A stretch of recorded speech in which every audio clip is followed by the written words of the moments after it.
privacy in a video with your clothing on, sir. You! Security guard on.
There is a specific kind of loneliness that comes with being the most visible person in the world.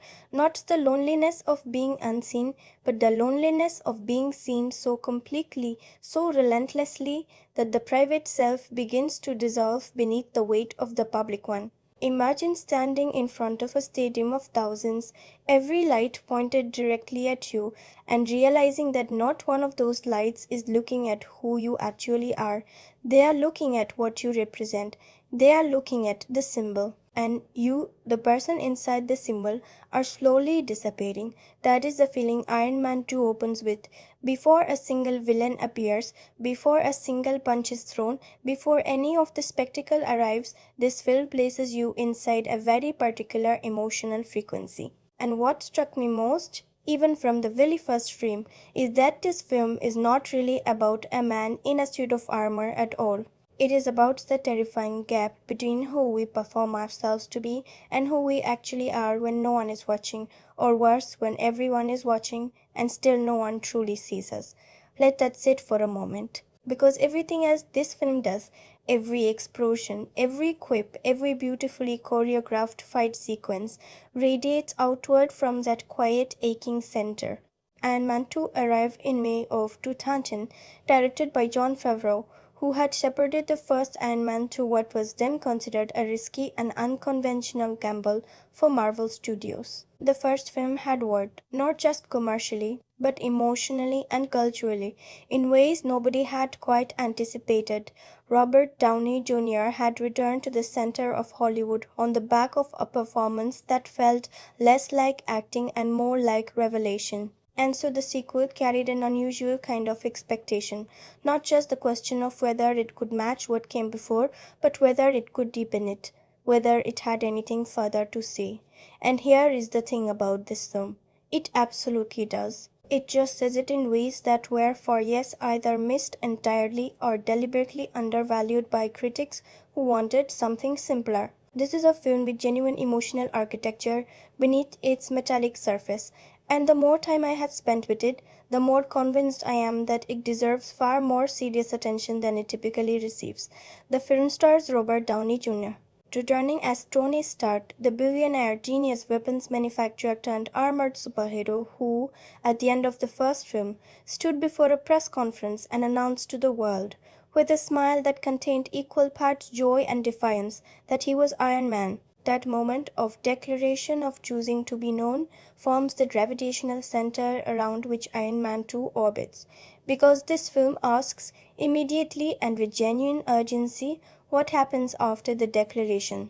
What happens when the mask you have chosen to wear publicly begins to march with and ultimately consume the face beneath it?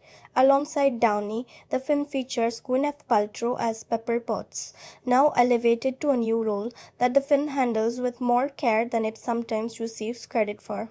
Don Cheadle steps into the role of James Rhodes, Tony's closest friend, replacing Terrence Howard from the first film in a recasting that Cheadle makes feel entirely seamless through the sheer weight of his presence. Scarlett Johansson joins the MCU here as Natasha Romanoff, a character introduction that, even on its own terms, carries a quiet, controlled menace that the film uses beautifully. Sam Rockwell arrives as Justin Hammer, a rival weapons manufacturer who is, in the most precise and funny way possible, Tony Stark without the talent, all the ego, none of the genius. And Mickey Rourke brings Ivan Vanko to life, a man forged from grief and cold fury, whose presence in this film serves a thematic function far deeper than the standard superhero villain role. Director Jon Favreau himself returns in front of the camera as Happy Hogan, Tony's driver and security chief, and the warmth of his performance adds a grounding, everyday humanity to a film that lives in extremes.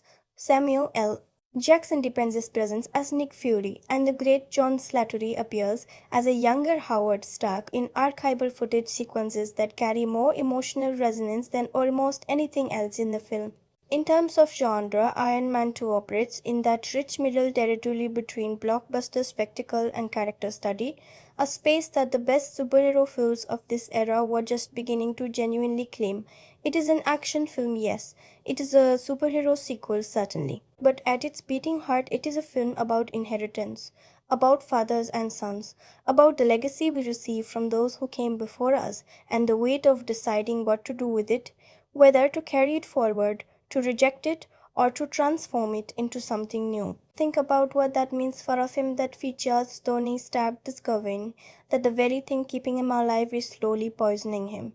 The arc reactor in his chest, the symbol of his ingenuity, the mark of his survival, the source of his power, is killing him, and the only hope of saving himself lies buried in the work of his father, a man Tony resents, dismisses, and yet here is what the film understands, cannot stop being shaped by. This is not a comic book premise, this is an ancient human story. Jon Favreau brings to this material the same quality that made the first film work, a genuine affection for the characters, a willingness to let scenes breathe and conversations linger, and a deep understanding that the spectacle only lands when we care about the person experiencing it. He is not a director who imposes a visual philosophy onto his films in the way that authors do, and that quality, sometimes misread as a weakness, is actually part of what makes these films feel inhabited rather than constructed.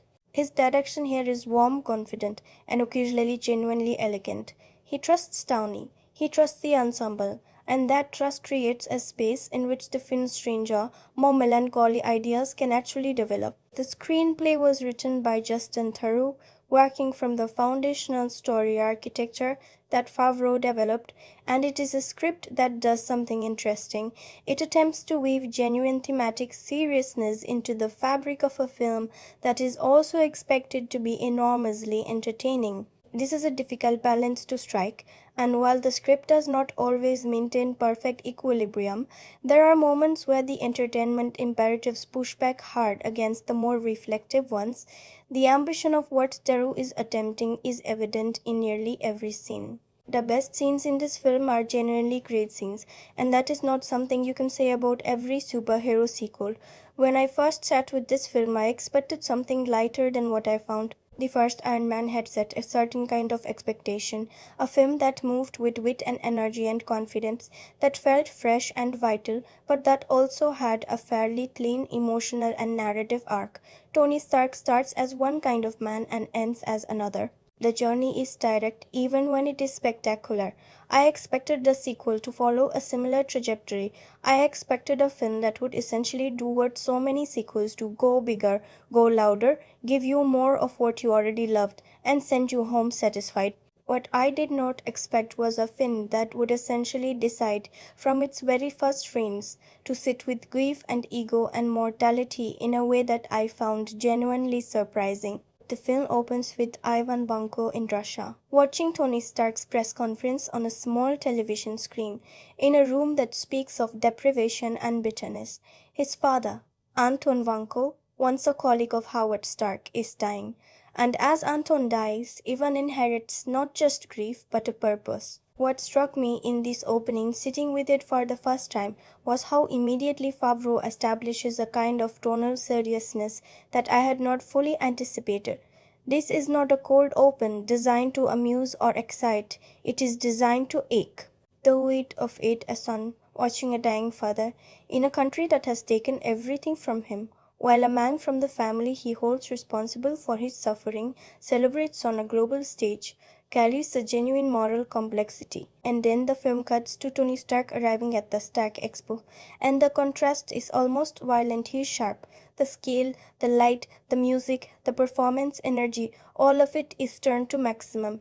And yet, because of what we have just seen, we are already watching Tony Stark slightly differently. We are watching him knowing that there is someone somewhere who sees something entirely different when they look at this brilliant, dazzling, self-congratulatory spectacle. That opening contrast, Vanko's dark room versus the blinding light of the expo stage, is, I came to realize, the film's central visual argument laid out in its first 2 minutes. Iron Man 2 is a film about the relationship between the visible and the hidden, between the performance and the person, between the armor and the wound. And in those first few minutes, before a single word of exposition has been spoken about plots or threats or villains, Favreau has already told you exactly what kind of film you are watching. The atmosphere that the film creates from that opening is one that I can only describe as a kind of magnificent tension, a feeling of watching someone perform joy while quietly breaking. Robert Downey Jr. plays Tony Stark's entrance at the Stark Expo with such enormous, almost normal charisma that it takes a beat or two to register what is underneath it. The grin is too wide, the energy is too high. And Downey, an actor who understands the texture of masking one feeling with another in a way that is rare and precise, lets you feel both simultaneously. You're watching a man who is the most confident person in the room, and also, beneath that performance, a man who knows he is running out of time. That awareness colors everything from this point forward. The opening scenes feel celebratory. They should feel celebratory. And yet there is a specific quality of sadness that seeps through the edges, so subtle that you might not consciously register it on first viewing, but that your body receives regardless. What I found genuinely moving, sitting with those opening minutes, was the Stark Expo itself as a concept. Tony tells the crowd, tells the world, that his father dreamed of this expo as a gift to the future, a celebration of human ingenuity and possibility, and Tony has brought it back, realized it, made it real. On the surface, this is a triumphant act, but underneath it begins to sketch the outlines of something much more complicated, a son attempting to complete his father's unfinished work, not because he worships that father, but because, and this is what the film understands, even complicated love creates obligation. Even resented inheritance shapes us. Even the fathers we claim not to need leave blueprints inside us that we spend our whole lives either following or fighting. Tony Stark is doing both at once, and that is one of the truest things this film finds. Moving deeper into the film's first act, we watch Tony navigate a world that has become simultaneously more impressed by him and more threatened by him. A Senate hearing sequence arrives with tremendous satirical sharpness. Tony facing a panel of senators who want him to hand over the Iron Man technology to the United States government, arguing that the suit is a weapon and that no individual should possess that kind of unilateral military power. Tony's response, his dismissal of their concerns, his wit deployed as a weapon, his refusal to be diminished, is magnificent to watch, and Downey plays it with the particular kind of pleasure that comes from watching someone who is extremely good at a game they have decided they no longer need to play by the rules of. But here is what struck me most in this scene. Tony is right and wrong simultaneously. He is right that the government would misuse this technology, that the bureaucratic apparatus is not equipped to handle what he has created. He is also wrong to believe that his ownership of that power is self-evidently benign, and the film, to its considerable credit, does not adjudicate this. It presents Tony's argument, lets it be impressive, and quietly leaves open the question of whether an individual's brilliance gives them the right to unilateral power over technology that affects everyone. That is a genuinely interesting question, and the film is smart enough to ask it through character rather than through debate. The introduction of Don Cheadle as James Rhodes is one of the film's quietly great pleasures. Cheadle is an actor of extraordinary reserves. He rarely overplays, rarely reaches, and finds the emotional truth of a scene through stillness and precision. His Rhodes is Donnie's counterpoint, A man who has also chosen a kind of performance, the performance of duty, of service, of institutional commitment, and who genuinely believes in that performance even when it costs him personally. The scenes between Cheadle and Downey have the texture of real friendship, two men who have known each other long enough to skip past pretense, who can argue with genuine anger and reconcile without ceremony, whose affection for each other is expressed not through tenderness but through the specific, slightly combative shorthand of people who trust each other completely. There is a scene, and I want to come back to this in much more depth later, where Roddy takes the war machine suit, and the conflict between them in that moment is devastating precisely because both of them are right. And then there is Justin Hummer, played by Sam Rockwell, with an energy that is nothing short of perfectly calibrated comic brilliance. Arwell has an actor's gift for finding the inner life of characters who, on the surface, exist purely for function, and what he finds in Justin Hammer is genuinely funny but also strangely human. Hammer wants to be Tony Stark. Not the Iron Man specifically, but the version of Tony Stark who walks into rooms and makes them smaller just by being in them, the version who is the most interesting person regardless of circumstance. Hammer has the money and the ambition and, crucially, the self-belief. He just does not have the talent, the depth, or the real passion for the work itself. He wants the result without the obsession that creates it. And Rockwell plays all of this with a kind of oblivious, relentless confidence that makes you laugh and wince in equal measure. There is something painful beneath the comedy about watching a man so invested in a version of himself that never quite materializes. The story gathers its momentum from several directions simultaneously. We have Tony's secret, the palladium poisoning, the blood toxicity levels rising with each use of the arc reactor, the very real and ticking countdown to his death. We have the government pressure to relinquish the Iron Man technology. We have Ivan Vanko building something in the dark, consumed by a rage that has the weight of decades behind it. We have Pepper, now CEO of Stark Industries, navigating the specific exhaustion of caring for someone who is determined to burn themselves out, and we have Shield moving in around the edges, watching, assessing, present, but not yet fully committed. What I find genuinely impressive about the script is the way all of these pressures are allowed to coexist, without any one of them being resolved prematurely. The film holds its tensions rather than releasing them, and that choice gives the first half of the film a kind of sustained, mounting unease that works beautifully as dramatic architecture. The Monaco Grand Prix sequence arrives as the film's first true set piece, and what is remarkable about it is not the action itself, though the action is genuinely spectacular. What is remarkable is the context in which the action occurs. Tony has entered the race on impulse, a decision that is simultaneously reckless, exhilarating, and self-destructive, a perfect expression of a man who has decided, in the private knowledge of his own mortality, to stop calculating risk.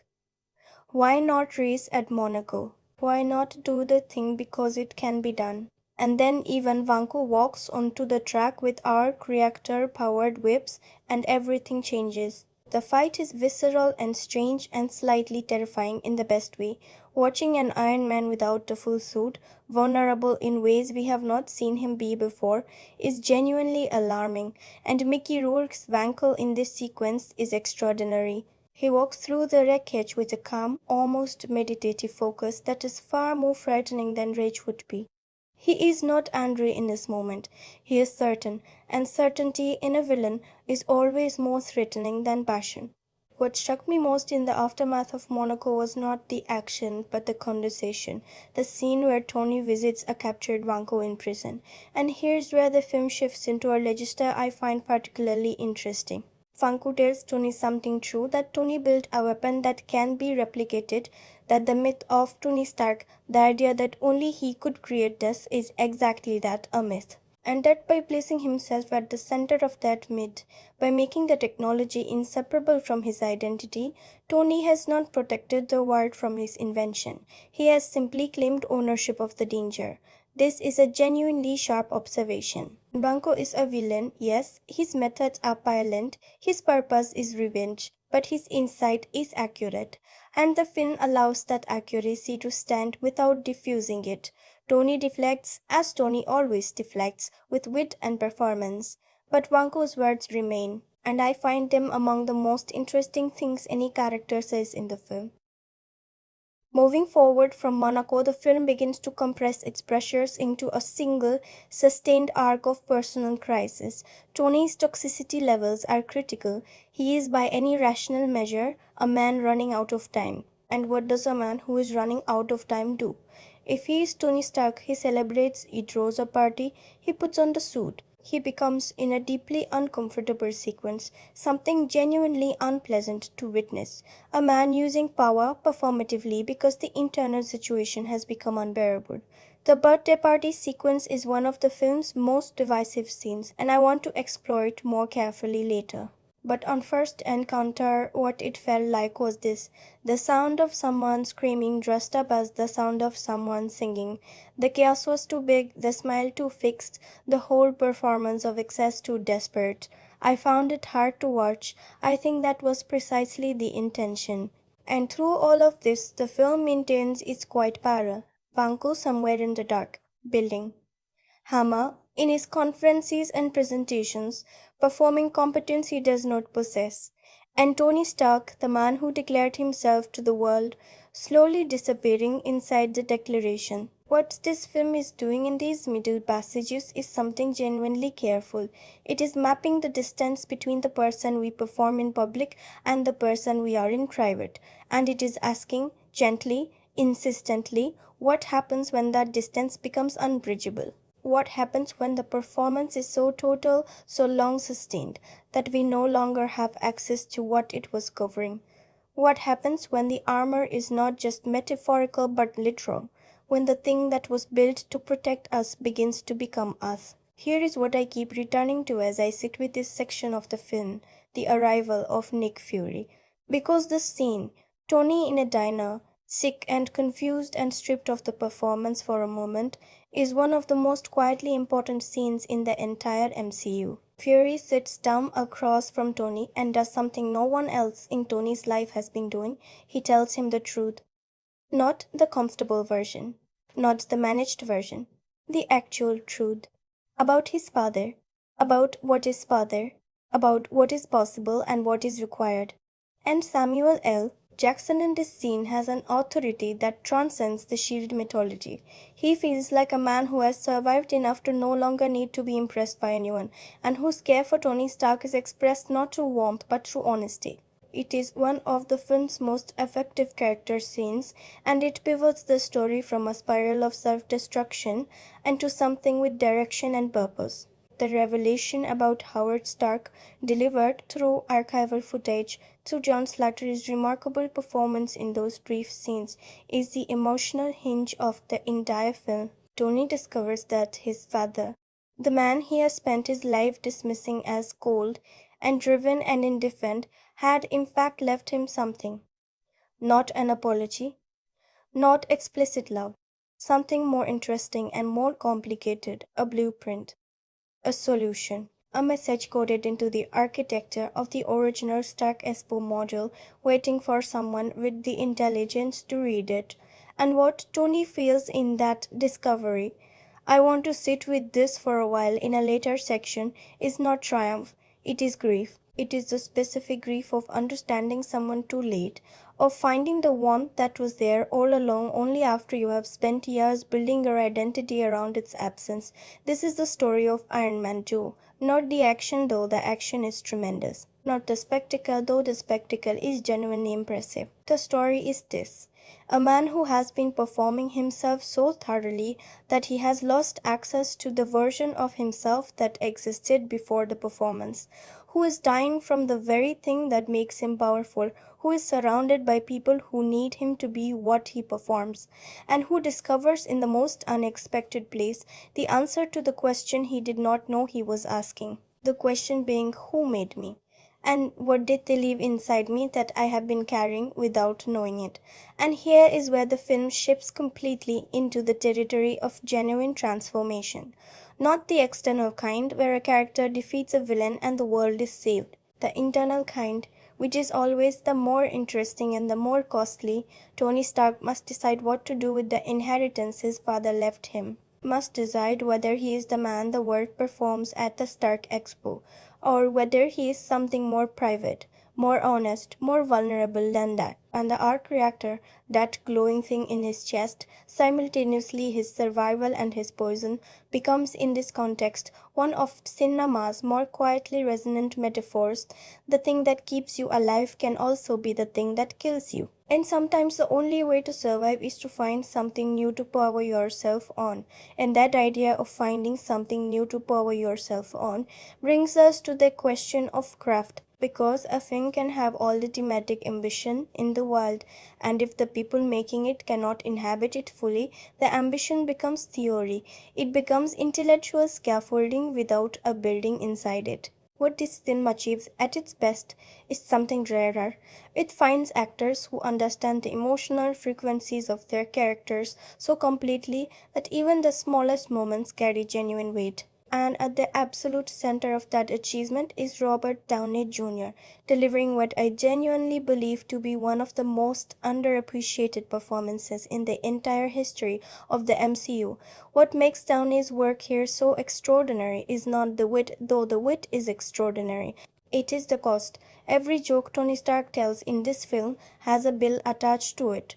Every deflection has a wound behind it. And Downey, who understands the mechanics of using charm as armor in a way that no other actor in this franchise could, plays both simultaneously the performance and what it is concealing with such precision that you can watch the film multiple times and keep finding new layers in what he is doing. The scene that proves it completely, for me, is one of the film's quieter moments.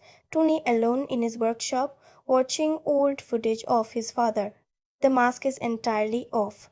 There is no audience for this moment in the film's world, and so Downey gives you the version of Tony Stark that exists beneath every other version, a son watching a father he never knew how to reach, processing something that has no performance register, that has never had a performance register.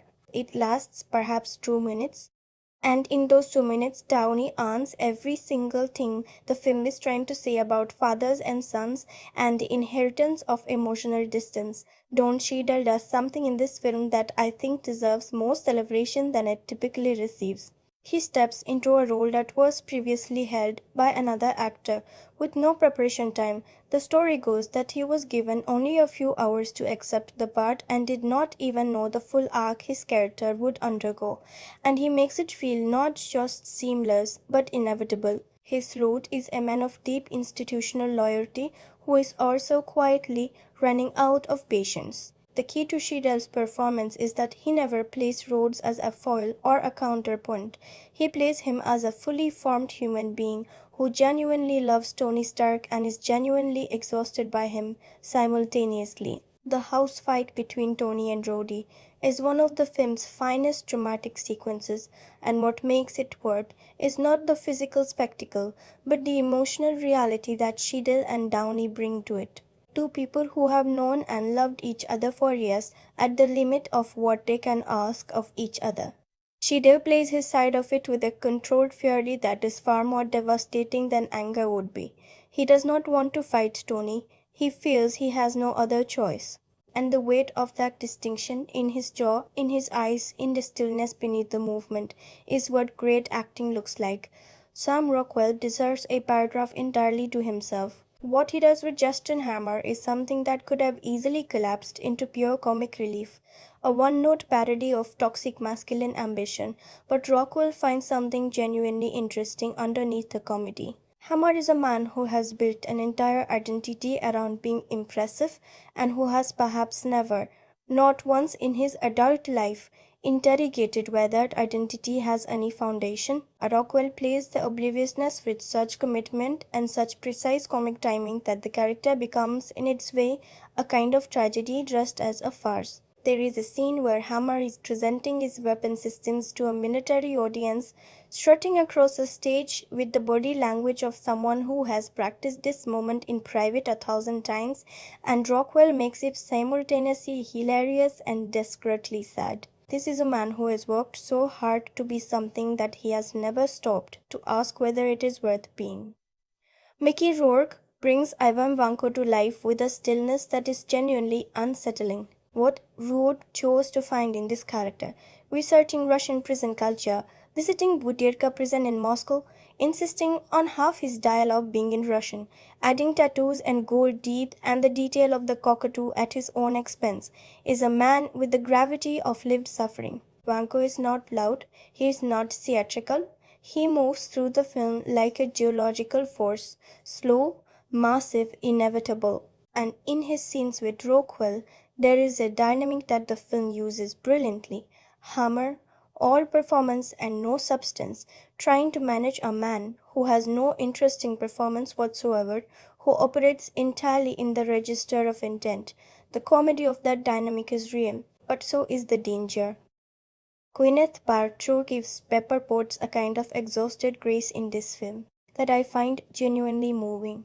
Her Pepper is a woman who is competent beyond question, who has been managing Tony Stark's chaos for years with a precision and patience that would exhaust most people, and who is now, with the promotion to CEO, being asked to step even further into a world that was built on and for someone else's name. Paltrow plays the complexity of that position without complaint and without martyrdom, which is the hardest kind of role to make interesting. The scenes between her and Downey have the particular chemistry of two people who know each other too well to pretend, and whose affection and frustration for each other are at this point in their relationship almost impossible to separate. Turning from performance to the writing, here is the thing about Justin Theroux's screenplay. It is working under genuinely extreme conditions, and it is doing more than it is giving credit for. The script was being rewritten continuously throughout production. Theroux was reportedly bedridden with back pain from the stress of the constant rewrites required to build cohesive narrative around Downey's considerable improvisation, and the fact that the film holds together as well as it does thematically is a testament to the underlying architecture Theroux constructed. The lines that stay with you from this film are not the quips, though the quips are very good. The lines that stay with you are the ones that carry genuine weight. Tony's line about not wanting to be part of someone else's solution, delivered with the particular arrogance of a man who is secretly terrified of being unnecessary, is one. Vanko's prison observation about Tony's mythology is another. The moment where Fury tells Tony that his father was, in many ways, the best of what S.H.I.E.L.D. was built on, and Tony has no performance available for that information, does not know what face to make or what deflection to reach for. That is writing that earns its place in the story. What makes the screenplay most interesting is what it attempts with a father-son architecture, because it does this on multiple levels simultaneously. Tony and Howard, Vanko and Anton, even Hammer in his way, performing for a world that he imagines is watching and judging, the way children perform for parents who may or may not be paying attention. All three of the film's central male characters are shaped in different ways by the relationship between what their fathers made and what they are trying to become. And the film does not resolve these parallels neatly, which is, I think, the right decision. Tony finds peace with Howard's memory, but that peace is provisional, earned through grief, not closure. Banco's trajectory ends in destruction because his inheritance is fury rather than love. Hammer's story does not resolve at all. He is last seen arrested, mid-performance, still not understanding why none of it worked. Think about what that means. The film is suggesting quietly that inheritance is not destiny, but it is certainly shaping, and that the difference between Tony's arc and Vanko's is not intelligence or ability, but the presence of people who genuinely love them. Tony has Pepper and Rhodey, and eventually Nick Fury. Vanko has no one.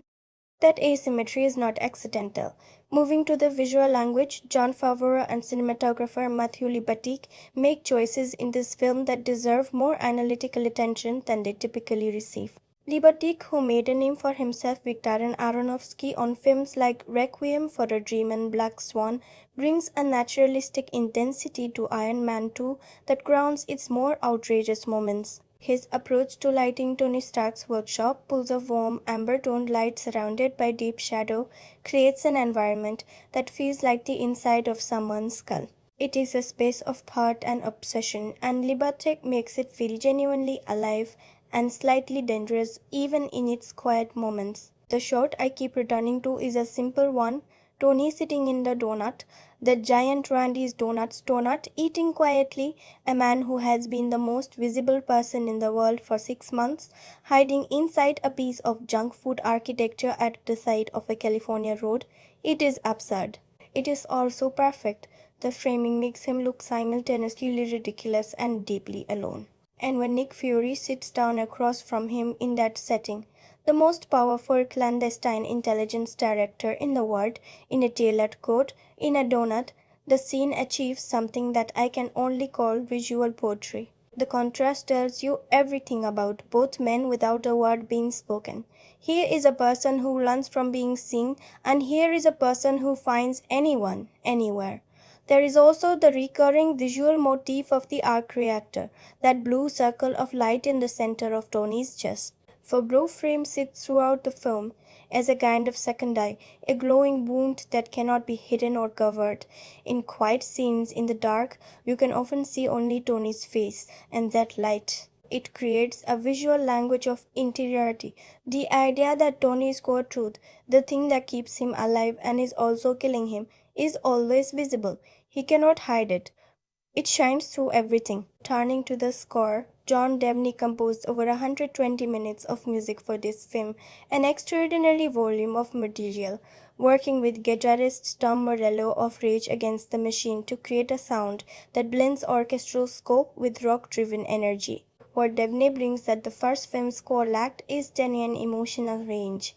The score is, as he described it, bigger and darker in tone and scope than the first, employing a large choir for the more dramatic moments, and crucially, recording sections in Russian to capture what he called the dark Russian soul of Ivan Vanko.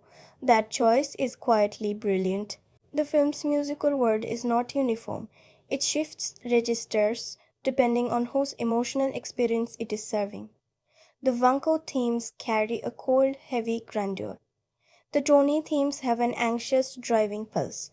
The moments when they collide musically mirror the thematic collision the film is building toward. The Start Expo theme, Make Way for Tomorrow Today, deserves specific mention. Composed by the legendary Richard M. Sherman of the Sherman Brothers, the team behind the music of Mary Poppins and countless Disney classics, it is designed to sound like a piece of mid-20th century Americana optimism. The sound of a world that believed technology would solve everything, that the future was a project with a blueprint. And it is wonderful and slightly eerie simultaneously, because we are watching a play in a world where the person inheriting that optimism is dying from his own technology. The choice to use a Sherman Brothers composition was not accidental. It roots the Stark Expo in a specific American cultural fantasy, and it makes Tony's relationship to his father's vision feel genuinely historical rather than merely personal. The use of AC/DC throughout the film, the driving testosterone-saturated rock energy of Highway to Hell and Shoot to Thrill in Tony's sequences, creates a specific tonal register that says something important about Tony Stark's public persona.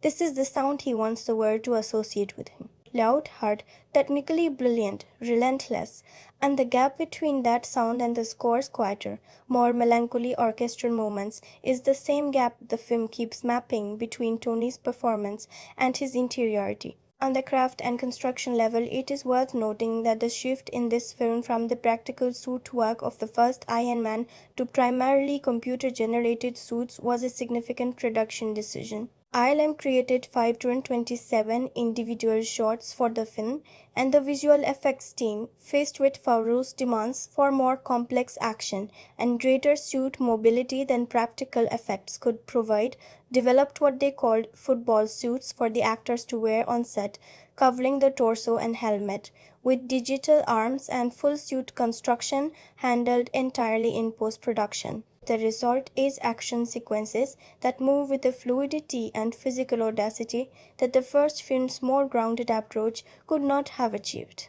The Monaco sequence in particular, the whip-crack choreography of Vanko's attack, the improvised briefcase suit deployment, the combination of real Monaco location plates and studio-constructed track segments is technically extraordinary. Every element of that sequence was built from pieces filmed in different locations and stitched together in post, and the seams are essentially invisible. Yet for all that the film achieves, and it achieves genuinely significant things, there are places where it does not fully deliver what it promises, and I believe in treating this honestly because vague praise serves no one. The most significant structural weakness in Iron Man 2 is a pacing problem in its second act, and it is a problem that has a specific cause.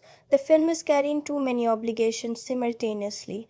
The obligation to develop Tony's personal crisis, the obligation to develop Tony's personal crisis, the obligation to introduce and establish Black Widow as a character with independent presence, the obligation to plant the seeds of S.H.I.E.L.D's larger MCU architecture, and the obligation to give Justin Hammer enough screen time to function as a credible secondary antagonist.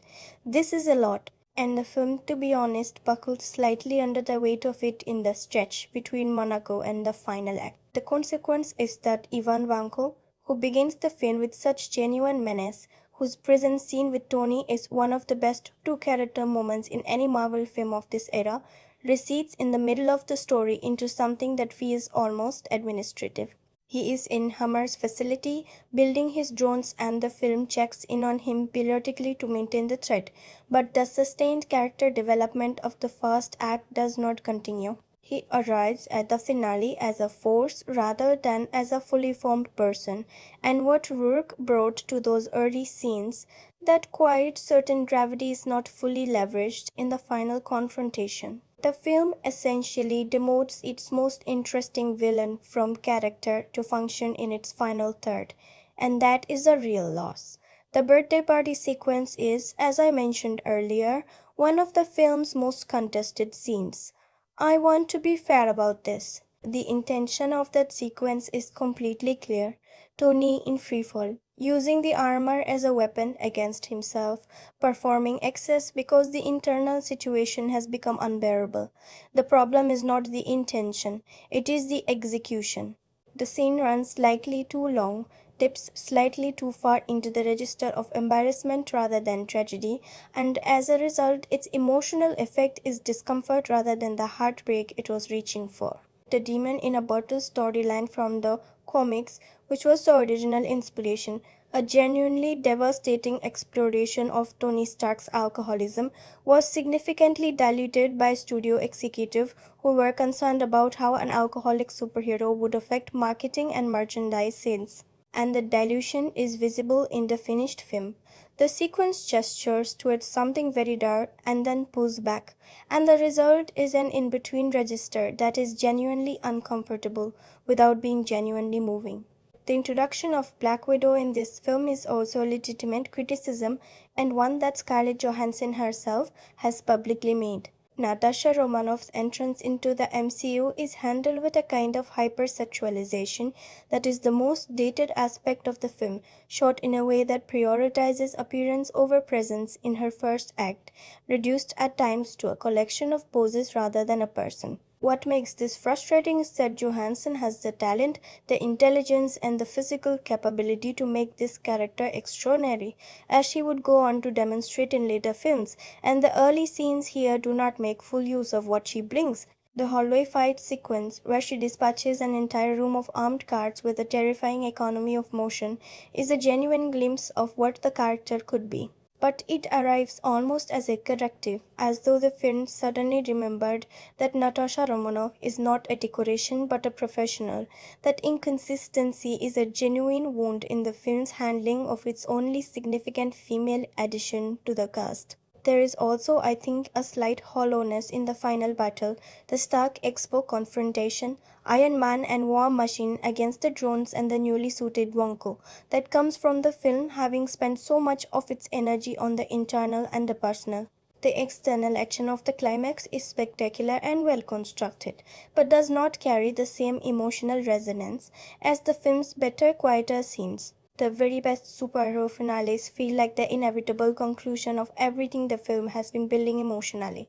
Think the end of Iron Man, where Tony's announcement to the world is the completion of his character transformation. The finale of Iron Man 2 is satisfying on an action level, but it feels less thematically necessary than it could. The most important transformation in this film, Tony's reconciliation with his father's legacy, happens in a quiet workshop scene, not in the climactic battle. Which means the climactic battle is, in a sense, the aftermath rather than the culmination, and the film does not quite make that inversion feel intentional. These are real weaknesses. But here is what I keep coming back to. They are the weaknesses of a film that was attempting more than it had to. A lesser film would not have tried the father-son architecture at all. It would not have asked what it means to be dying from the thing that makes you powerful. It would not have put genuine grief into the frame alongside the spectacle. The flaws of Iron Man 2 are the flaws of ambition stretched thin by circumstance, and that is always more interesting than the smooth surface of a film that never risked anything. Speaking of circumstance, the story of how Iron Man 2 was actually made is, in its way, as dramatic as anything in the film itself, and understanding that story reshapes how you see certain choices the film makes. The first and most important thing to know is that when Iron Man opened in May 2008 and became a genuine cultural phenomenon, Marvel Studios announced a sequel release date just 3 days later, April 30, 2010, before script existed, before the cast was confirmed, before a single creative decision had been made. That is less than 2 years of development, production, and post-production for a major superhero sequel in an era where even mid-budget studio films take 3 to 4 years from concept to screen. This was an extraordinary pressure to place on a creative team. Jon Favreau did not even commit to directing the sequel until July 2008, 2 months after Marvel's announcement. And here is something worth sitting with. The script for Iron Man 2 was being written at the same time that the film's set pieces were already under construction. The logistics of the production demanded that certain sequences be built before the screenplay that would surround them was finished, which meant that Favreau and Downey were making creative decisions about story and character in response to physical infrastructure rather than the other way around. Think about what that means for a film that, despite all of this, managed to find genuine thematic coherence. The working title of the film during production was Rasputin, which tells you something perhaps about the thematic sensibility Favreau and Theroux were reaching for. A figure who could not be killed, a figure who was simultaneously celebrated and feared, a figure around whom mythology accumulated in ways that obscured the reality of the person underneath. The working title was eventually dropped, but its resonance with Tony Stark's arc is striking. The Monaco Grand Prix sequence, one of the film's most technically accomplished set pieces, was the result of a particularly interesting production challenge. Permission to film at the actual Monaco circuit had initially been granted, but was later revoked by Formula One Administrator Bernie Ecclestone. Rather than accepting a compromise, the production team built their own version of the Monaco track in a studio parking lot in Downey, California, shipping a real Rolls-Royce Phantom there, which was then literally cut into pieces for the scene where Happy Hogan delivers Tony's suitcase suit. The production was allowed limited background plate footage of the real Monaco circuit, but the racing cars in those long shots are entirely computer generated, and the track where Vanko actually confronts Tony was entirely constructed on a studio lot. The scene is invisible. The sequence feels completely real. Here's a detail that reshapes how you see the film's post-credits scene. The brief epilogue showing SHIELD agent Phil Coulson discovering a large hammer in a New Mexico crater was not directed by Jon Favreau. It was directed by Kenneth Branagh, who was simultaneously in production on Thor and was actually filmed on the set of that film. Anamorphic lenses were used to match the visual glamour of Thor, ensuring that the scene would cut seamlessly into that film.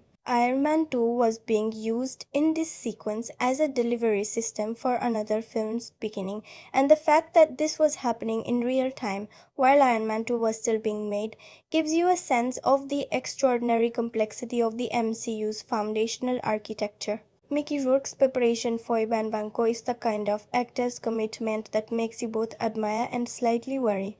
He visited Butyrka prison in Moscow to research Russian prison culture. He insisted on specific tattoos, including one reading Loki, the name of a dog he had lost, which Marvo then had to digitally remove in post-production because it would create confusion with the third character of the same name. He paid for his own gold teeth. He paid for the cockatoo. He researched the character's emotional life with an intensity that the film, in its final form, does not always fully reward. And yet, those first scenes of Vanko, the weight and certainty he brings to the character, are entirely the product of that preparation. What root built exists in the film even when the film cannot fully use it. One final production fact that I find quietly remarkable: Justin Theroux's physical collapse under the pressure of constant rewrites is not a metaphor or an exaggeration. The screenplay was being revised in real time throughout shooting, with Downey's improvisations requiring Theroux to create what he called writing gymnastics to maintain narrative coherence. The back pain that reportedly left him bedridden during production is the most literal possible expression of what this film cost its makers. And knowing that, knowing the conditions under which the script was written and rewritten and written again, in some ways the coherence of what Theroux achieved becomes even more impressive. The thematic architecture held. Under conditions that would have collapsed the weaker structure, the idea of the film inheritance, mortality, the gap between performance and truth remained standing. Now, to speak about how the world received this film, because reception is never just numbers, it is always a cultural conversation about what an audience expected and what a film actually gave them, and the distance between those two things can tell you a great deal about both. Iron Man 2 arrived in theaters on May 7, 2010, and the commercial response was, by any measure, extraordinary. Its opening weekend earned $133 million domestically, surpassing the original Iron Man's debut of $98 million, setting the record as the fifth biggest opening weekend in cinema history at that point. On its opening day alone, the film earned $51 million, the 11th highest opening day on record. It generated nearly $10 million from IMAX venues in that first weekend, setting a new record for a 2D IMAX release. By the time it closed its theatrical run, it had earned over $623 million worldwide, $312 million domestically, and $311 million internationally, a balance so close to equal that it is almost geometrically satisfying. Against a production budget of $200 million, the returns were emphatic. And yet, the critical response was almost immediately something more complicated than the box office suggested. Here is the thing about this film's critical reception: it was not slammed, it was not dismissed. It was received with a kind of qualified enthusiasm that is, in some ways, harder to understand in retrospect than outright rejection would be. Critics found things to admire: the performances, the wit, the energy, but they also felt something they had felt in very few superhero films up to this point: the sense of a film stretched too thin, doing too much, serving too many masters simultaneously. The Rotten Tomatoes score settled at 72%, a respectable number by any standard, but a visible step down from the first film's 87%, and a gap that felt significant in a cultural moment where Iron Man had set a very particular expectation. What strikes me about the critical consensus on Iron Man 2 is that it was largely right about the film's weaknesses: the overcrowding, the dilated villain, the second act pacing, and largely blind to its strengths, the emotional architecture, the father-son architecture, the genuine complexity of what Downey was doing. Critics in 2010 were, with a few notable exceptions, still largely unprepared to take a superhero film seriously as a film about human experience. They were prepared to celebrate craft and entertainment. They were not yet entirely ready to find genuine meaning in the genre, the way they would become ready to with The Dark Knight Rises, Captain America, The Winter Soldier, and later Logan. Iron Man 2 arrived slightly ahead of that critical recalibration, and it paid the price in undervaluation. The audience response, however, was notably warmer than the critical one. CinemaScore gave the film an A rating, the highest classification for audience satisfaction, suggesting that the people who actually paid to watch it left the theater not disappointed but genuinely pleased. And that distinction matters. Because what the audience responded to was, I think, precisely what the critics were undervaluing: the warmth of the characters, the genuine pleasure of spending time with Tony Stark and his world, the specific joy of watching Downey and Cheadle and Rockwell inhabit their roles with such evident relish. The film's entertainment value is not trivial. It is a film that is genuinely fun to watch, and audiences were not wrong to feel that way. The film's streaming life has been significant and sustained. On Disney Plus, Iron Man 2 has maintained a consistent presence in viewing metrics, and its second wave discovery by younger audiences who came to the MCU through later films has produced something interesting: a reappraisal. The general critical consensus that labeled Iron Man 2 the weakest of the trilogy, the most obligatory, the most franchise serving, that consensus has softened considerably over the past decade. Audiences returning to it with the full context of the MCU, particularly after Avengers Endgame, have found in Iron Man 2 a depth of character work and emotional foreshadowing that its original reception mostly missed.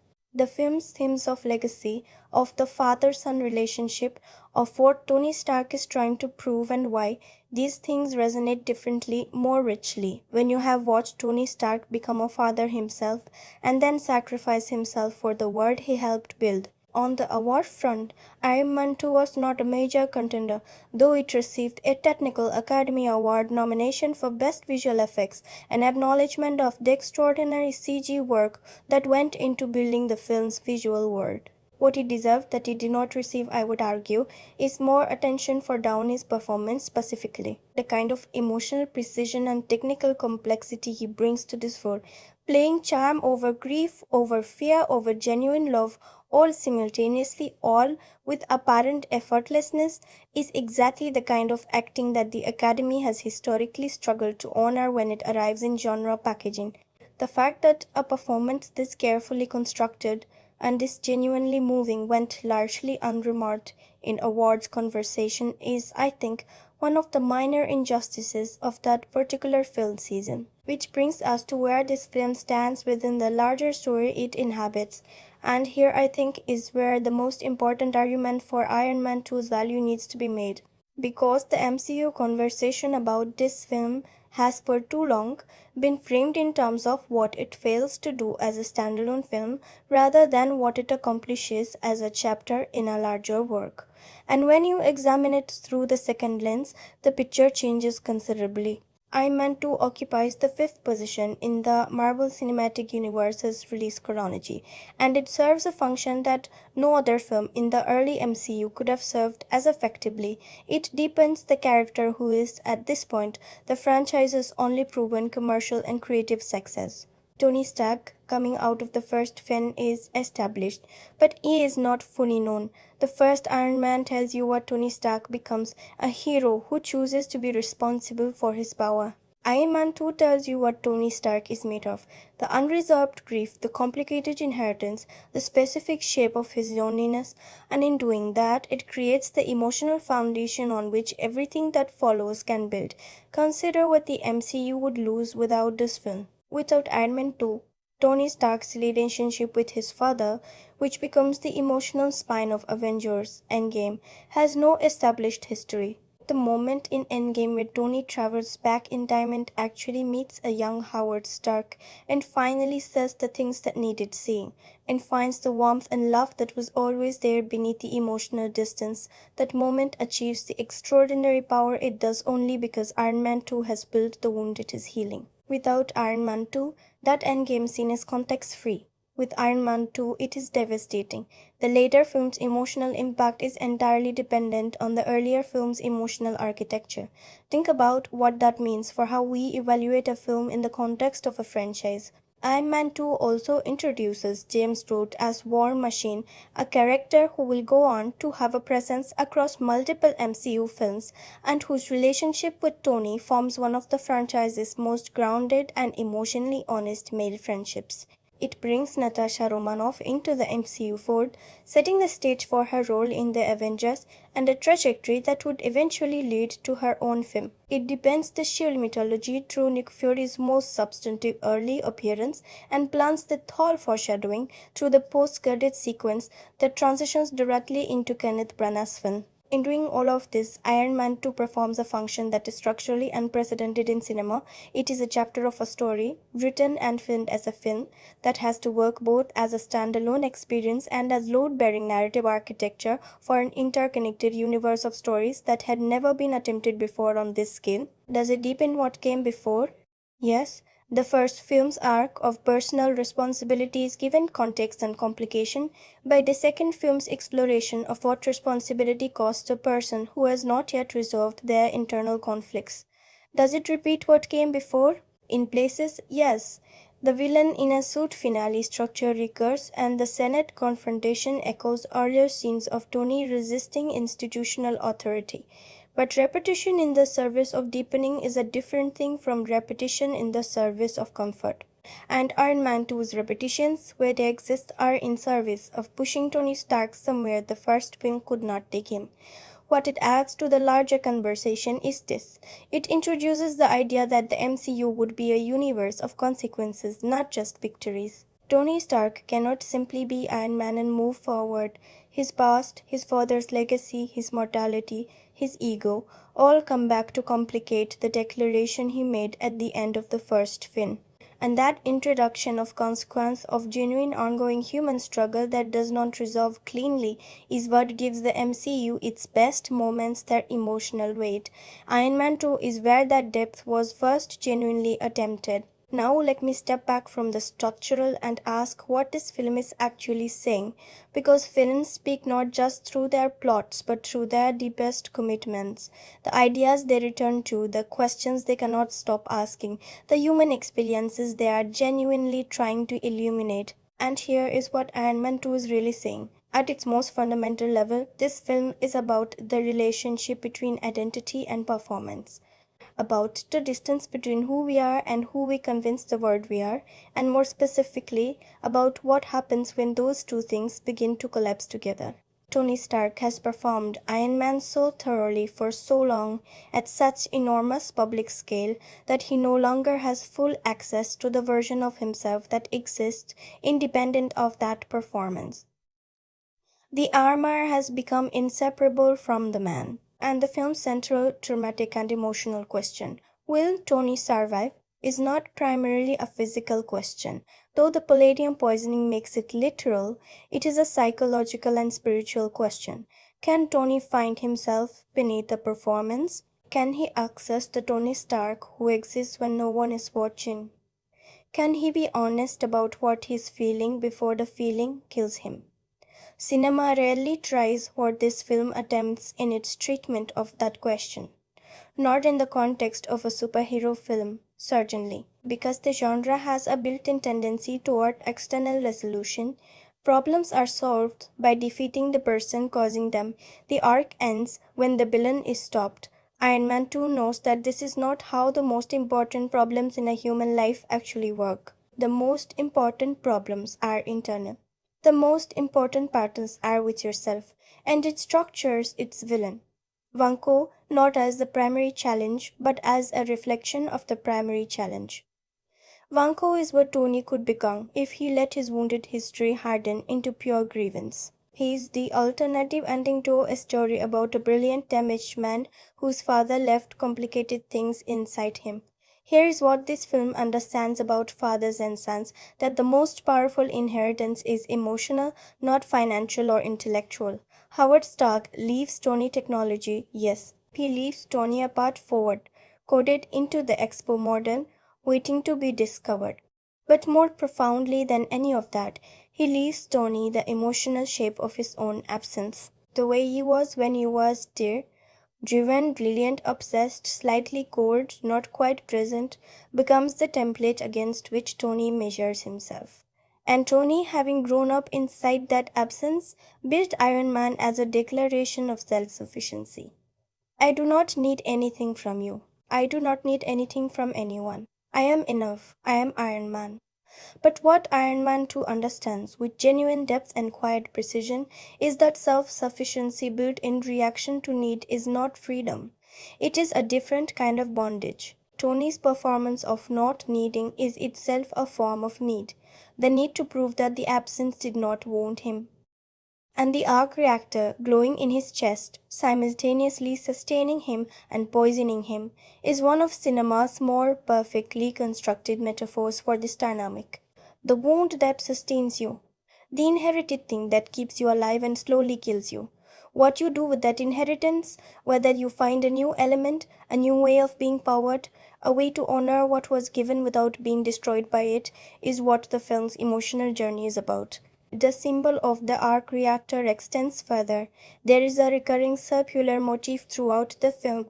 The arc reactor, the Stark Expo dome, the racing circuit at Monaco, the drone formation in the final battle that creates a visual language of cycles, things returning to their origin, history repeating, the son becoming the father, the technology turning on its creator, and the film in its resolution insists on the possibility of breaking those cycles, not by rejecting the past, but by genuinely understanding it.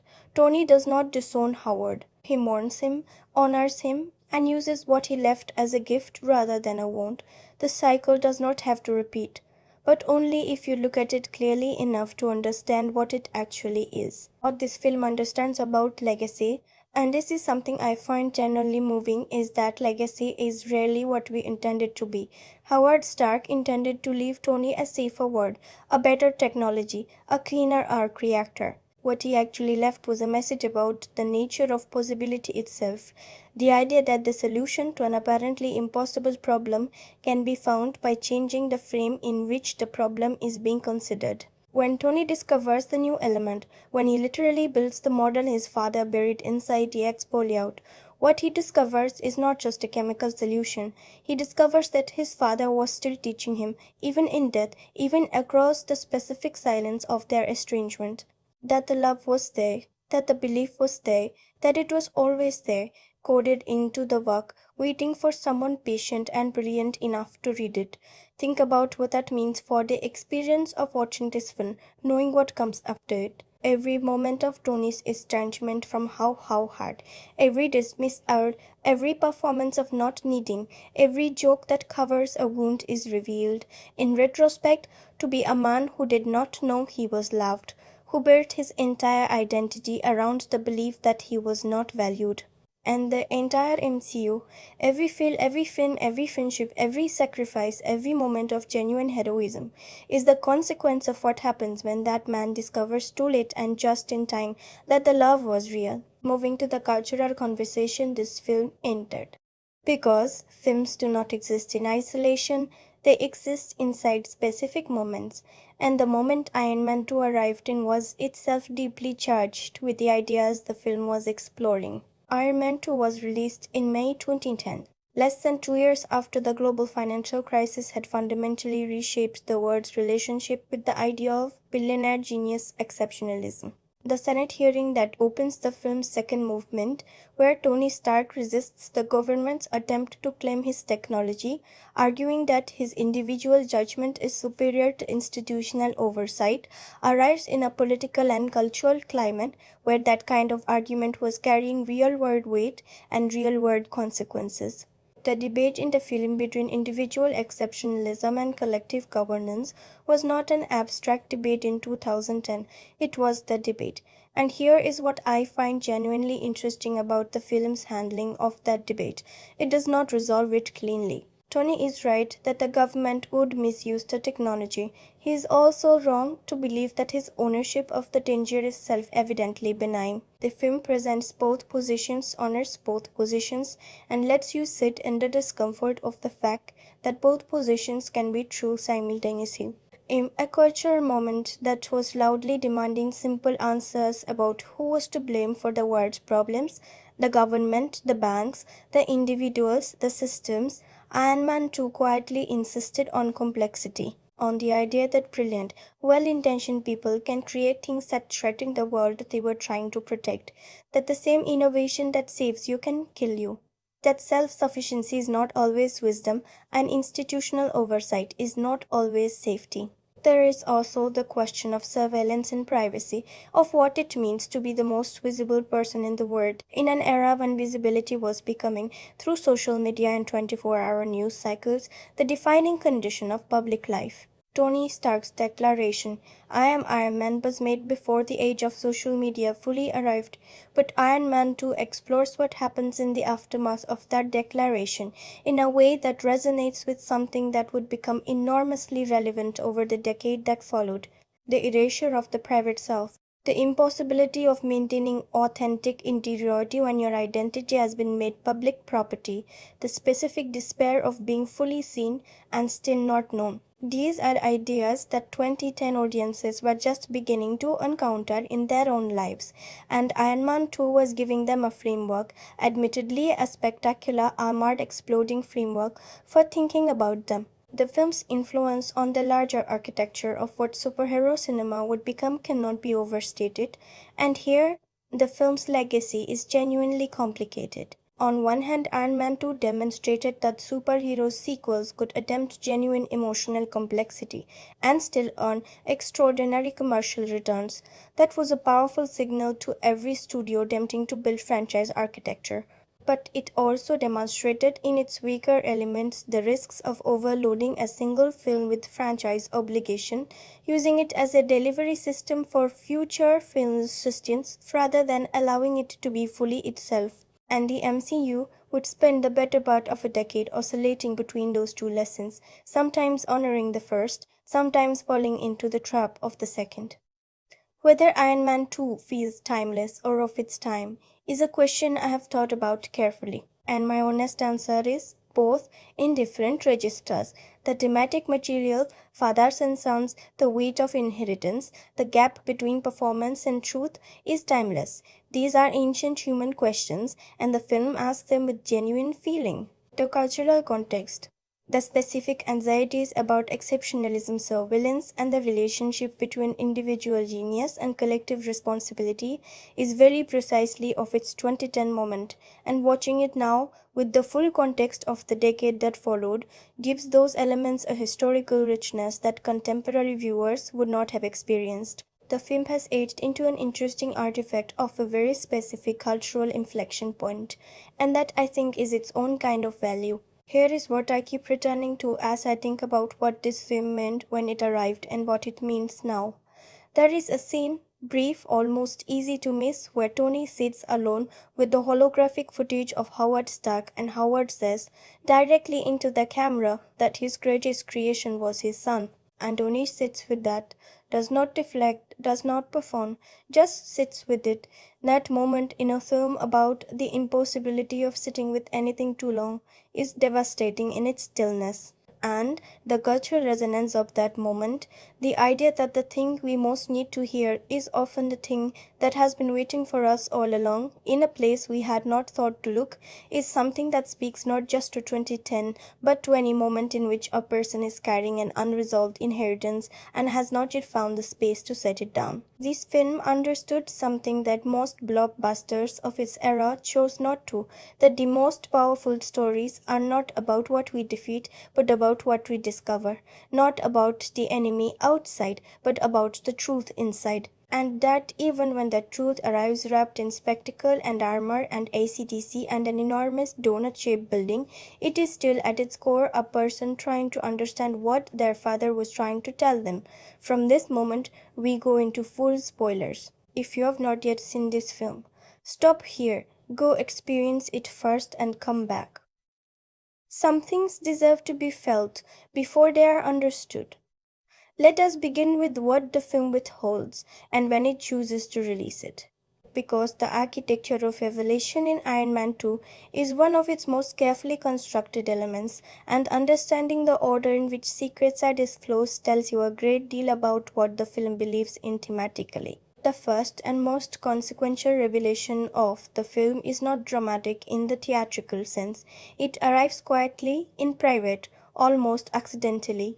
We discover, along with Tony, that the palladium core of his arc reactor is poisoning his blood. His toxicity levels tracked on a small screen on his forearm have already reached 18% in the film's early scenes, and we watch them climb throughout the first act with a steady, relentless certainty.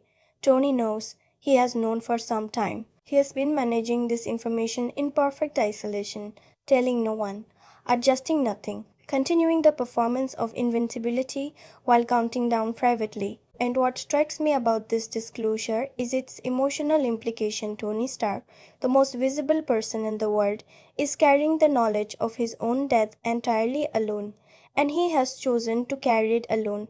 That choice is not simply pride, though pride is certainly part of it. It is the particular defense mechanism of someone who has never learned how to be genuinely known by another person, someone for whom vulnerability has no practice register, no safe space, no prior example. He would rather die in private than be seen in the process of dying. Think about what that cost him. Think about what it reveals about the emotional life that the performance has been built on top of. The decision to spend his remaining time completing his father's Start Expo, the decision to go bigger, louder, more extravagant, takes on an entirely different quality once you know this. Every moment of Tony at the expo is a man celebrating while dying. Every smile in that opening sequence is simultaneously genuine and desperate. The film earns a kind of retroactive tragedy through this revelation, and Downey plays the knowledge of it so precisely that rewatching those early scenes with full information is a genuinely different emotional experience from encountering them for the first time. There is a specific kind of grief in watching a person pursue joy at the threshold of something unbearable. The second major revelation, the disclosure of Natasha Romanoff's true identity, arrives in the scene that follows Tony's birthday party collapse. What is interesting about this disclosure is not the information itself. SHIELD has planted an undercover operative inside Stark Industries, and her name is not Natalie Rushman, but the context in which it arrives. Tony has just had his single worst night. He has worn the Iron Man suit drunk at his own birthday party. He has fired repulsor blasts at poor toys and champagne bottles while his friends watched in horror. He has, in the most visible and literal way possible, lost control of the armor that is supposed to represent his control.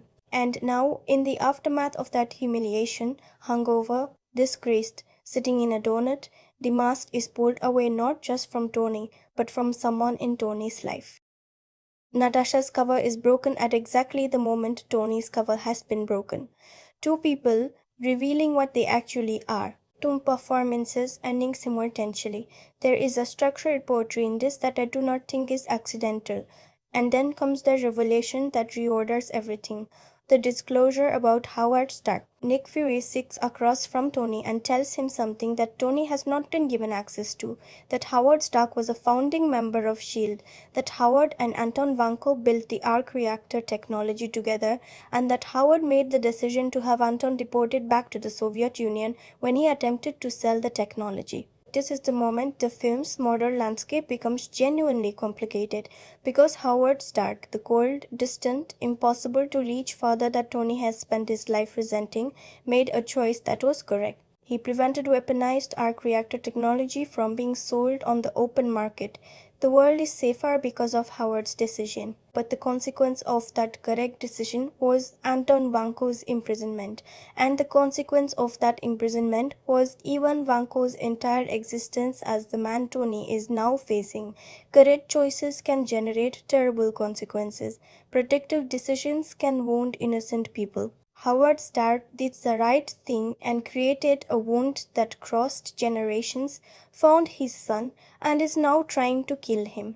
The moral weight of that is extraordinary, and the film places it on the table without adjudicating it, without releasing Tony from the complexity. He must simply sit with the fact that his father was good and imperfect and consequential in ways that reach across decades.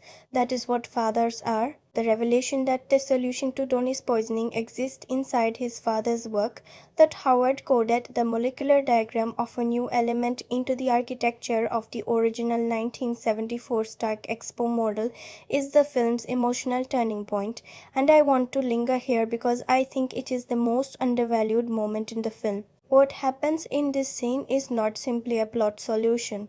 a new element that replaces palladium and stops the poisoning. What happens is a son receiving a message from a father who did not know how to deliver it any other way. Howard Stark, speaking on the full reel that Tony watches in his workshop, says directly and quietly, "Tony, you are my greatest creation." And the message in the expo model is not just a scientific diagram, it is Howard's way of saying, "I was thinking of you, I was preparing for you. I believe in your intelligence enough to leave you something only you could find. I was not absent, I was building, and what I was building was always in some sense for you." That Tony receives this message in the context of almost dying, that he discovers his father's love at the exact moment his father's technology is killing him, creates a collision of emotions that the film handles with extraordinary restraint. Downey plays the workshop scene with a stillness that is almost unbearable. He does not cry, he does not perform a resolution, he sits with it. He processes it in private, the way Tony Stark processes everything that actually matters, and then he gets to work. And what he builds, the new element, synthesized using the Stark Expo model, reconfigured as a particle accelerator in his own workshop, in his own hands, with tools he built himself, is not just a cure, it is an answer. It is Tony Stark, finally able to say, "I received what you left me. I was here. I was listening. I found it." The house fight between Tony and Rhodey is perhaps the film's most emotionally devastating sequence, and it unfolds in a way that is so precisely constructed that I want to trace it carefully. Tony has been drinking, not casually, but with the specific intensity of someone who has decided to stop being careful. His toxicity levels are at a point where he is rationally treating this as one of his last nights. He is, in the most practical sense, saying goodbye without saying goodbye, without saying goodbye, wearing the suit, turning everything up to maximum because maximum is all he has left. And Rhodey has been watching this for long enough. The fight that breaks out between them, Iron Man versus War Machine, in Tony's Malibu home, is not a supervillain battle. It is a friendship at the end of its patience. Rhodey is not fighting Tony to hurt him. He is fighting him because it is the only language available in this moment. Because Tony has made himself impossible to reach any other way. Every word has been deflected, every concern has been turned into a joke, every attempt to be honest has been met with performance, and so Rhodey does the only thing left. He takes the suit. He takes the Mark II armor and he delivers it to the Air Force, and the act is simultaneously a betrayal and an act of love, the specific, terrible love of doing something unforgivable because everything more gentle has already failed. What makes the aftermath of this fight so interesting is what happens between the two men later. There is no large reconciliation scene, there is no formal apology. They simply find themselves, by the film's logic, on the same side again, and the friendship reconstitutes itself not through an explicit resolution, but through the simple act of fighting together, of trusting each other in the field, which is the language their relationship speaks most naturally. That is how certain friendships work. The apology is in the action. The reconciliation is in the fact that when it matters, you show up, and both of these men show up. That is what the film ultimately says about that friendship. It is too real and too deep to be ended by one terrible night. Even the most painful truth, told in the worst possible way, does not necessarily break something that was built with genuine care. Ivan Vanko's story reaches its resolution in the film's final act, and I want to speak honestly about how that resolution lands, because it is both the film's most impressive visual sequence and its most significant character disappointment. After escaping from Hammer Industries, walking out in the same way he walked onto the Monaco circuit, with that glacial, certain calm, Vanko arrives at the Stark Expo in a new, upgraded suit, having hacked the Hammer drones and Rhodes' War Machine armor simultaneously. The battle that follows is spectacular on a purely visual level. The drone swarms, the choreography, the moment where Tony and Rhodey develop a synchronized attack by exploiting the physics of their repulsor blasts, all of this is very well executed action filmmaking. And Mickey Rourke in the upgraded suit has a menace that the film earns through everything that came before. But the final exchange between Tony and Vanko is clipped, functional, and does not give the character the ending his beginning promised. He speaks only a few words, "you lose," before triggering the self-destruct mechanism in his suit and the drones dying on his own terms in the only act of agency the second half of the film has truly given him. What saves this ending from feeling entirely hollow is the thematic resonance of Vanko's final choice. He dies as he lived on his own terms, refusing to be captured, refusing to be managed, refusing to accept anyone else's narrative of what his existence means. There is a kind of terrible integrity in that. He came to prove that Tony Stark's myth was a myth, that the technology could be replicated, that the genius was not singular, that the invincibility was not real, and he did prove it. He was right about the replicability. He was right that the myth was constructed. He lost the physical confrontation, but his argument, spoken most clearly in that Monaco prison scene, was not wrong. And that ambiguity is what makes his death more interesting than a standard villain's end. Even if the film does not linger on it as long as it should, the moment after the battle, Tony racing through exploding drones to find Pepper, lifting her to a rooftop above the destruction, the two of them standing in the ruins of the expo that was supposed to celebrate his father's vision of the film's most beautifully composed images. Everything Tony was trying to protect is burning below them, the expo, the symbol, the performance of legacy, all of it in flames. And what survives, standing on the rooftop above the ruins, is the two of them, the private thing, the relationship that existed beneath the performance all along. They kissed, and for the first time in the film, Tony is not performing anything. There is no audience, there is no expo, there is no Iron Man.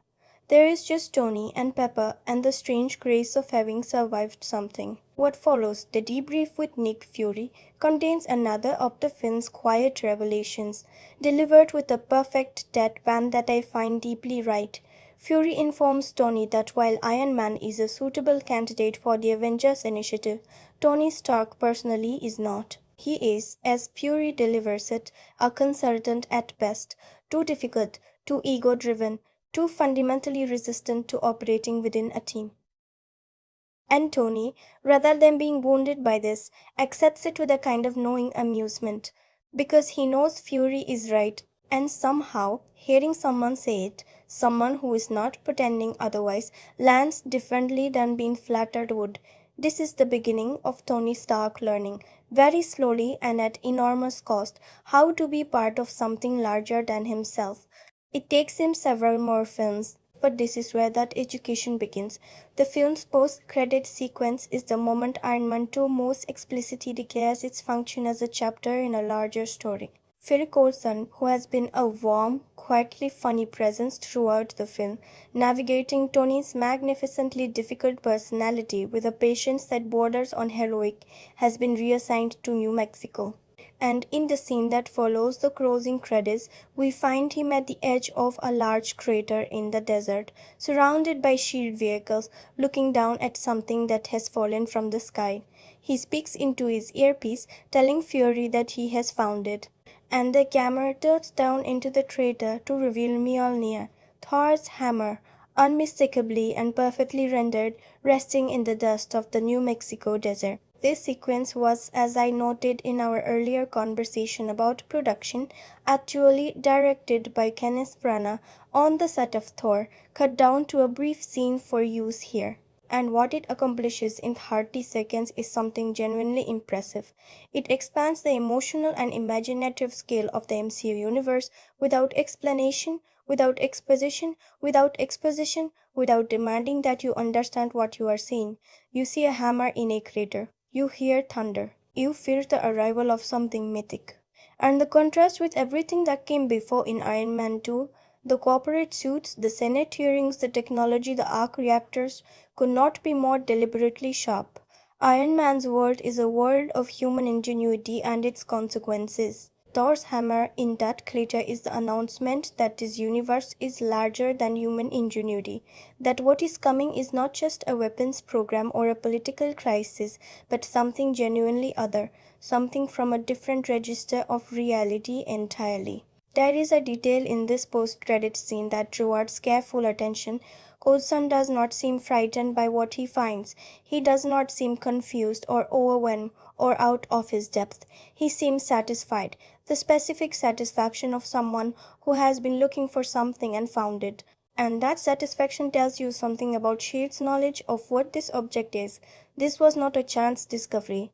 This is a search that has been underway. And the quiet confidence of Coulson's delivery, "Sir, I found it," is the announcement not just of a hammer in a desert, but of a universe that has been preparing in the background for things that will require something more than human armor to face. The foreshadowing woven through Iron Man 2, visible only in retrospect with the full MCU, is remarkably dense for a film that was being made without a complete map of what followed. The Avengers nameplate is not accidental. Nick Fury's Avengers Initiative, mentioned in the post-credits of the first Iron Man and deepened here, is the structural spine of a story that will take 2 more years to reach its first major resolution. But the more subtle foreshadowing is emotional than narrative. The seeds of Tony Stark's trajectory, his resistance to being part of a team, his difficulty trusting institutional authority, his tendency to solve problems alone and at enormous personal cost, are all planted here in ways that will bloom in Avengers, in Iron Man 3, and most completely in Endgame. The Tony Stark of Iron Man 2 is a man who has just learned to receive his father's love.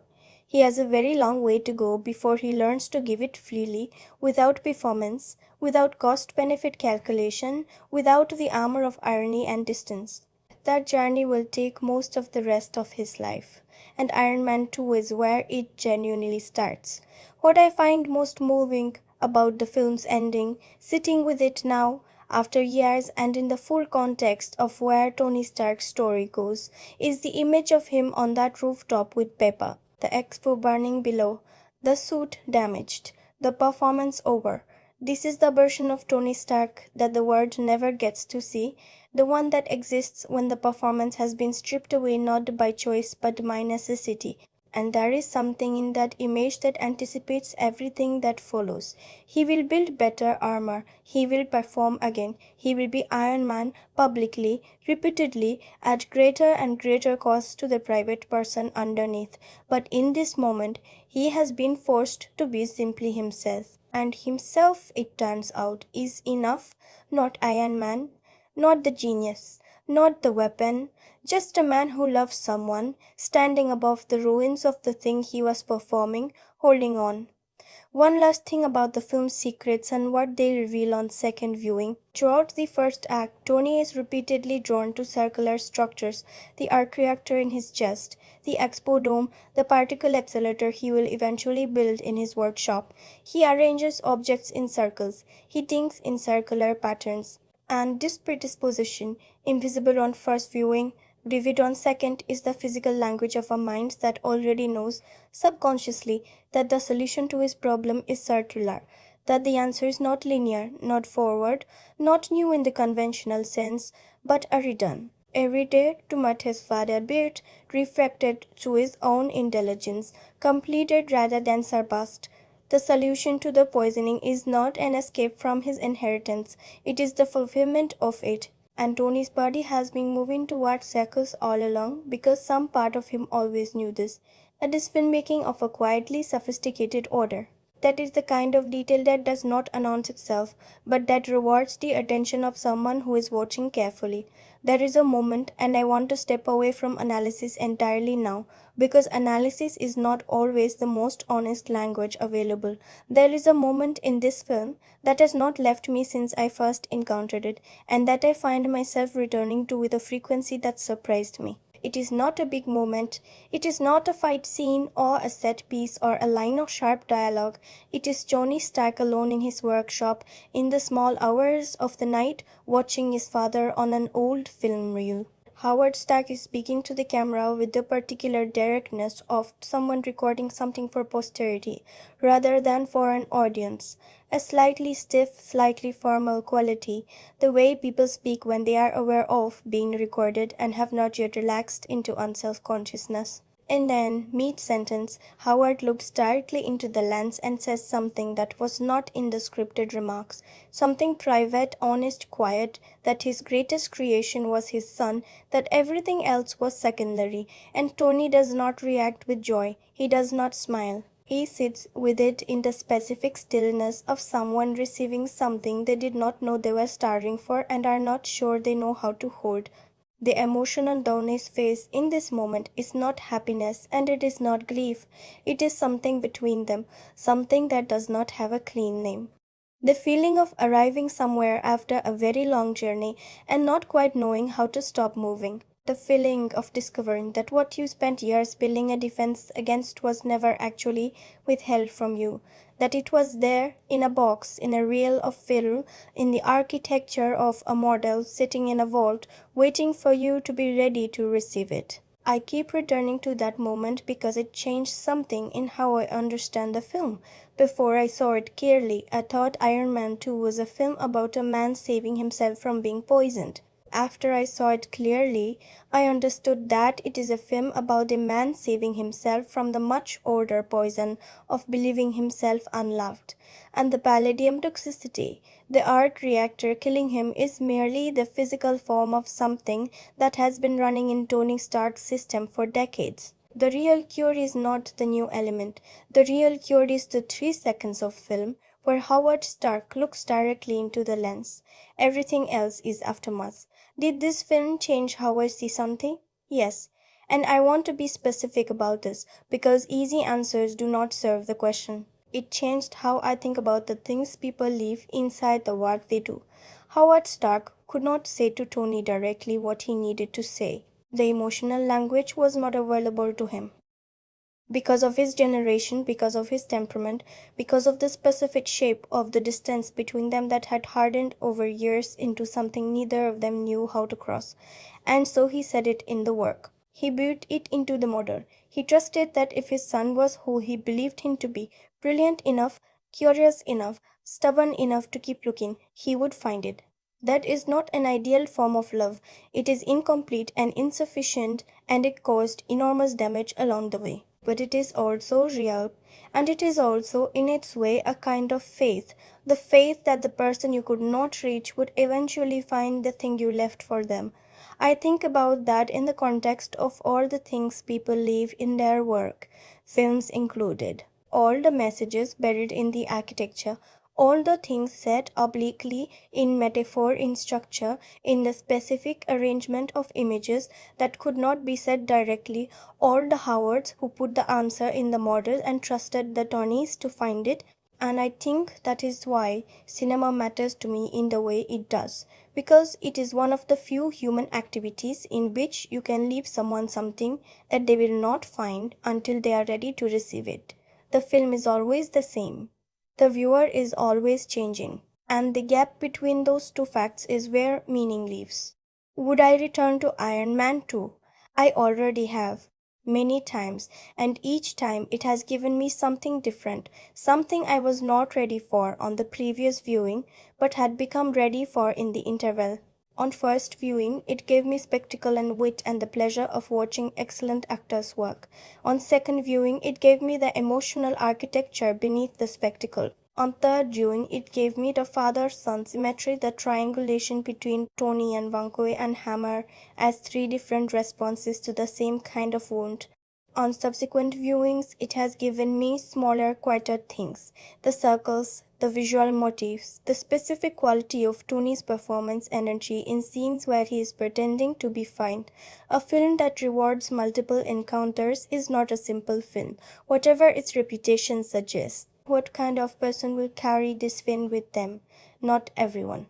I want to be honest about that, because this film asks something of you that you cannot receive passively. It asks you to look through the surface, the suits, the one-liners, the explosions, and engage with what the surface is built on top of.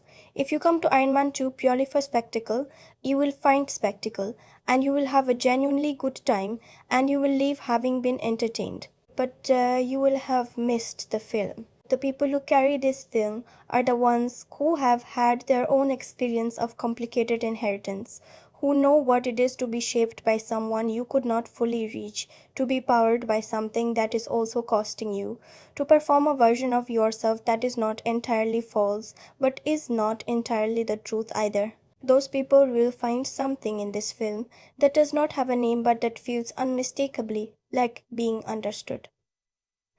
Now, let me tell you where I genuinely stand on this film.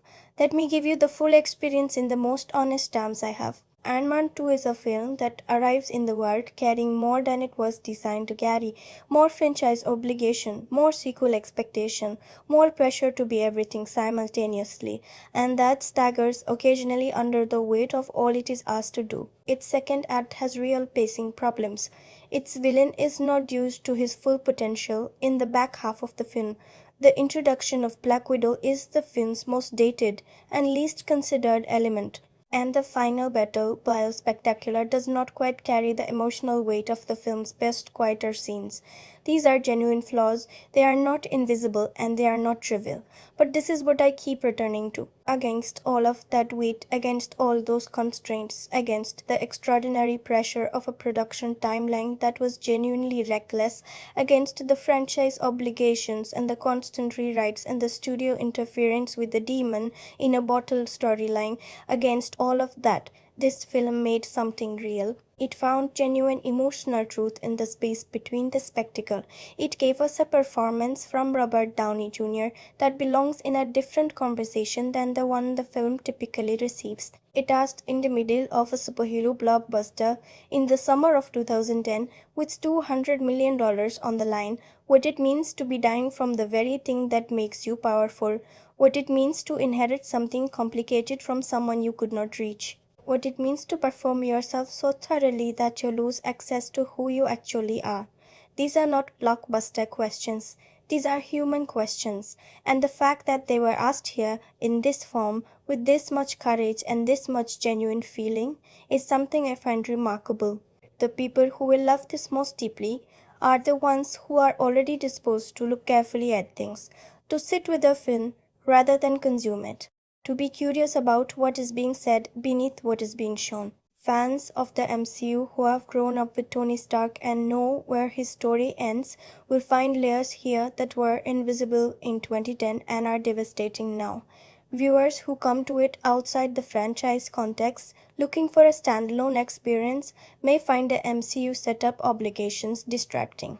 For them, the film's best passages are what enduring the less successful ones to reach, and for anyone who has had a complicated relationship with a parent, with inheritance, with the weight of becoming something, this film will find you in ways that feel almost uncomfortably specific. In terms of where to watch it, this is a film that deserves a screen large enough to see Lipatic's visual language clearly, the way the light works in Tony's workshop, the way Favreau uses space and shadow. Streaming on Disney Plus serves it adequately. But if you can watch it on a proper television in a darkened room with the volume that allows Debney's score to breathe, that is the experience the film was built for.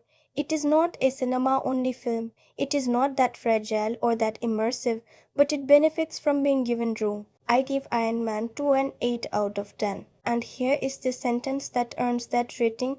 This is a film that should not have worked as well as it does, and the fact that it works as well as it does, given every obstacle placed in its way, is itself a kind of argument for the power of genuine intention.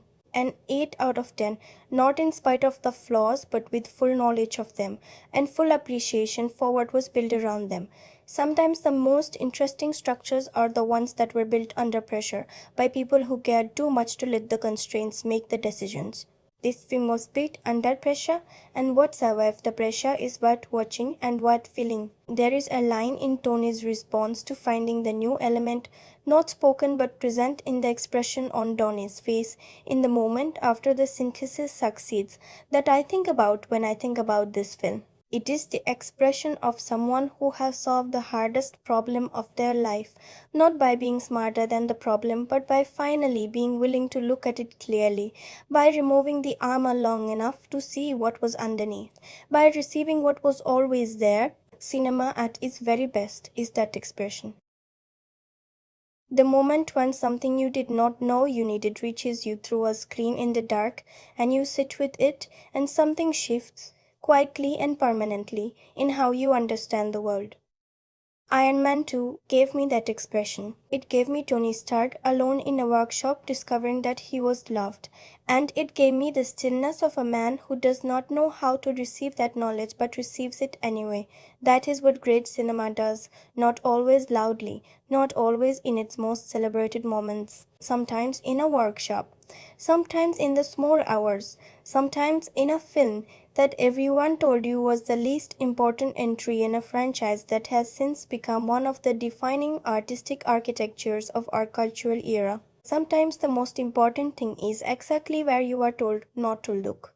Before you go, thank you.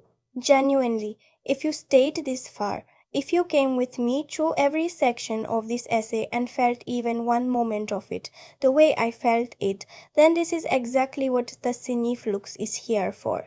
This channel exists for you, for the person who watches films the way other people listen to music they love, who brings their full attention to the screen and asks of it not just entertainment but meaning, not just plot but truth. You are the reason this work is worth doing. If this essay moved you or made you want to revisit Iron Man 2 with fresh eyes, or made you think about something in your own life that the film was quietly pointing at, please let me know in the comments. I read every one. And if you want more essays like this, more slow, careful, honest conversations with films that deserve more than they typically get, then subscribing is how you make sure you do not miss what comes next.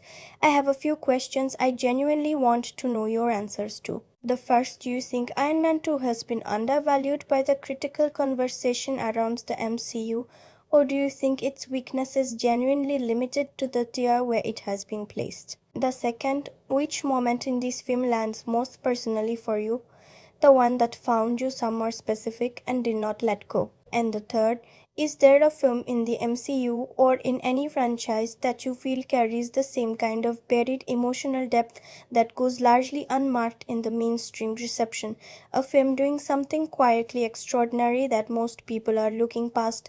Those questions are yours. Take them somewhere interesting and bring me back what you find. Coming up next on the Cineflux, we step into a very different kind of story, a film that asks not what we inherit from our fathers, but what we do when the story we were told about ourselves turns out to be a lie. What happens when the myth you are built around collapses, and what, if anything, stands when it does?